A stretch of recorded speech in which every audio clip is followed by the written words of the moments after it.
ഇതും കൊച്ചിയിൽ നിന്നുള്ള ഒരു റിപ്പോർട്ടാണ്. റിപ്പോർട്ട് തയ്യാറാക്കുമ്പോൾ നവമി ഇപ്പോൾ നിൽക്കുന്നിടത്തൊരു നടപ്പാത പേരിനെങ്കിലും ഉണ്ട് എന്നതാണ്. പക്ഷേ അവിടെ ഒരു നടപ്പാത പോലുമില്ല. അതായത് പാലത്തിൻ്റെ ഇപ്പുറത്ത് നിന്ന് ഒരാൾ അപ്പുറത്തേക്ക് പോകുമ്പോൾ എതിലെ നടക്കണമെന്ന് പോലും അറിയില്ലാത്ത സാഹചര്യം ആണ് ഉണ്ടാകുന്നത്.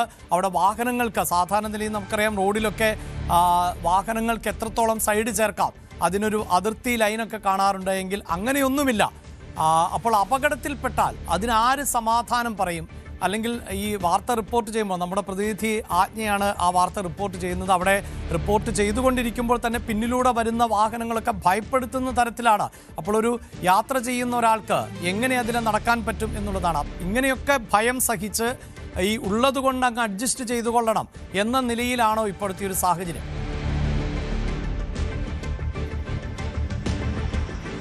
അഭിലാഷ്, നേരത്തെ ഒരു ചേട്ടൻ പറഞ്ഞതുപോലെ പ്രതിഷേധിക്കാൻ ആളില്ലാത്തത് കൊണ്ടാണ് ഇതിന്റെയൊക്കെ അവസ്ഥ ഇങ്ങനെയായി തുടരുന്നത്. ഞാൻ പോലും അല്പസമയം മുമ്പ് വീഴാൻ പോയി. കാരണം അത്രമാത്രം മോശമാണ്. ഇത് എവിടെയാണ് ഇതിന്റെ ഈ ഇന്റർലോക്ക് ഇളകി കിടക്കുന്നതെന്ന് നമുക്കൊരു നിശ്ചയവുമില്ല. നടന്നു പോകുമ്പോൾ നമ്മൾ വളരെയേറെ ശ്രദ്ധിച്ചു പോയില്ലെങ്കിൽ വീഴുമെന്ന് ഉറപ്പാണ്. ഇവിടെ നിൽക്കുന്ന ചേട്ടന്മാർ തന്നെ പറയുന്നുണ്ട് നിരവധി ആളുകൾ ഇവിടെ വീണിട്ടുണ്ടെന്ന്. ഇത് തന്നെയാണ് അവസ്ഥ. നേരത്തെ വേറൊരാൾ പറഞ്ഞിട്ടുണ്ട് വൈപ്പിൻ ഭാഗത്തും സമാനമായ രീതിയിൽ അവിടെ ഒരു നടപ്പാത പോലുമില്ല. ഉള്ള ഇടങ്ങളിലാണെങ്കിൽ ഈ ആളുകൾ കയ്യേറി അവിടെ കച്ചവടം നടത്തുന്നു. അപ്പോൾ എത്ര ശ്രമിച്ചിട്ടും നമുക്ക് അത് കൂടി സ്വസ്ഥമായിട്ട് പോകാൻ പറ്റാത്തൊരവസ്ഥയാണ്. ചേട്ടാ, ഇത് എത്ര നാളായി ഇങ്ങനെ കിടക്കാൻ തുടങ്ങി? ചേട്ടൻ നേരത്തെ സംസാരിച്ചില്ലേ, ഇത് നമ്മളെല്ലാവരും നേരിടുന്ന ഒരു പ്രശ്നം തന്നെയല്ലേ ഇത്? ഞങ്ങൾക്ക് പ്രശ്നമില്ല.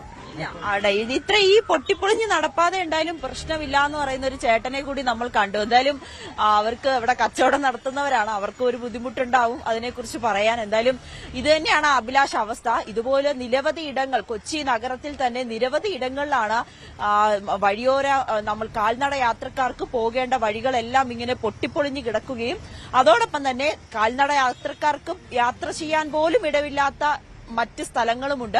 ഈ വാഹനങ്ങൾ കയ്യേറി വെച്ചിരിക്കുന്ന ഇടങ്ങളുണ്ട്. അങ്ങനെ ഹൈക്കോടതിയുടെയോ സുപ്രീം കോടതിയുടെ ഉത്തരവൊക്കെ എത്രമാത്രം വന്നിട്ടും അത് നടപ്പാക്കാൻ സാധിക്കാത്ത, അല്ലെങ്കിൽ സാധിക്കാത്ത എന്ന് പറയാൻ കഴിയില്ല, അതിലൊന്നും വലിയ പ്രാധാന്യം കൊടുക്കാത്തൊരു ഭരണകൂടവും സർക്കാരും തന്നെയാണ് ഇപ്പോഴും നമുക്ക് മുന്നിലുള്ളത്, അല്ലെങ്കിൽ നമ്മളെയൊക്കെ ഭരിക്കുന്നതെന്നാണ് ഓർക്കേണ്ടത്. പ്രത്യേകിച്ച് സാധാരണക്കാരുടെ ഒരു ചെറിയ ആവശ്യങ്ങൾ മാത്രമാണ് ഇത്. സ്വസ്ഥമായിട്ട് നമുക്ക് നടന്നു പോകാനുള്ള ഒരു വഴി, നല്ലൊരു റോഡ്, ഇതുപോലും എത്രമാത്രം പ്രതിഷേധമോ അല്ലെങ്കിൽ ആളുകളൊക്കെ ആ കുഴിയിൽ വീണ് അപകടം സംഭവിച്ചതിന് ശേഷം മാത്രം അത് നന്നാക്കുന്ന ഒരു ഭരണകൂടമാണുള്ളത്.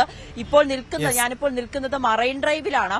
ഈ ഹൈക്കോർട്ട് ഭാഗത്താണ്. ഹൈക്കോടതിയും കോർപ്പറേഷനും ഒക്കെ തൊട്ടടുത്ത് തന്നെയാണ്. അവരുടെ മൂക്കിന് കീഴെയുള്ള നടപ്പാതയാണ് ഈ ഒരു അവസ്ഥയിലുള്ളത്. അങ്ങനെയാണെങ്കിൽ മറ്റിടങ്ങളിലൊക്കെ എന്തായിരിക്കും അവസ്ഥയെന്ന് നമുക്ക് ഊഹിച്ചാൽ മനസ്സിലാകുന്നതേ ഉള്ളൂ. അഭിലാഷതേ കണ്ട ഇരുചക്ര വാഹനങ്ങളൊക്കെ കയ്യേറി വെച്ചിരിക്കുന്നതുമൊക്കെ നമുക്ക് കാണാം. ആളുകളൊക്കെ വളരെ ബുദ്ധിമുട്ടി തന്നെയാണ് ഈ വഴിയിൽ കൂടി ദിവസവും യാത്ര ചെയ്യുന്നതും.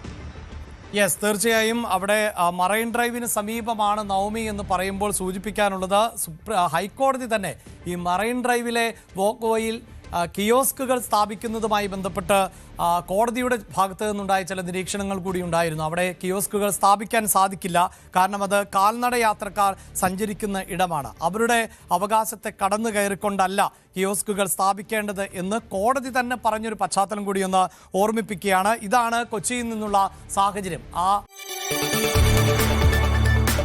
കൂടുതൽ വാർത്തകൾക്ക് news 18 Keralam YouTube channel subscribe ചെയ്യുക.